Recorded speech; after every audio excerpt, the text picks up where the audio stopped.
The bell for round 2, and out they come to the center of the ring. Valdez, the challenger in the white trunks. Monzon, a long-time middleweight champion in the red trunks, with the red stripe with the black trunks.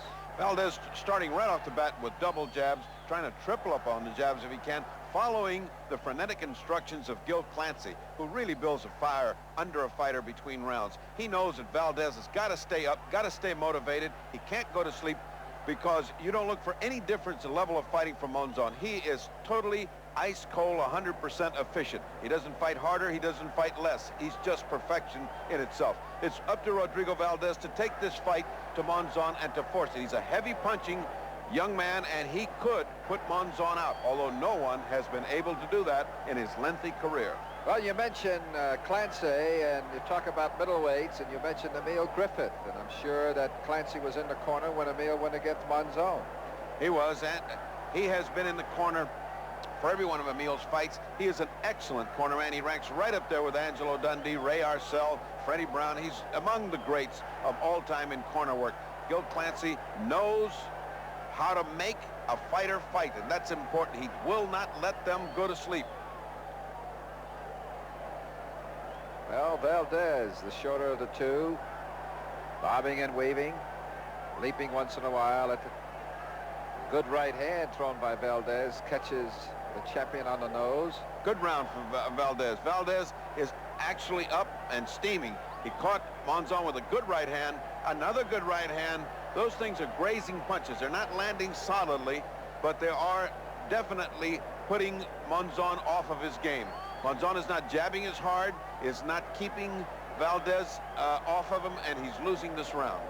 Well, I got a feel at the age of 35 or so that Monzon knows it's going to go, it's scheduled for 15, and he certainly wants to be around at the end. But as you can see, a very eager and aggressive challenger, Rodrigo Valdez.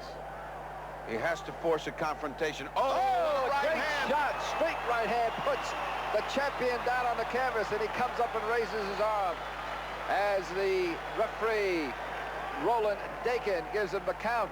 What a shock. Only the second time of his career that Monzon is down, and Valdez is rushing over to try to finish the job, but I think that's a mistake, because Monzon is not hurt. He was temporarily stunned. Another good right hand.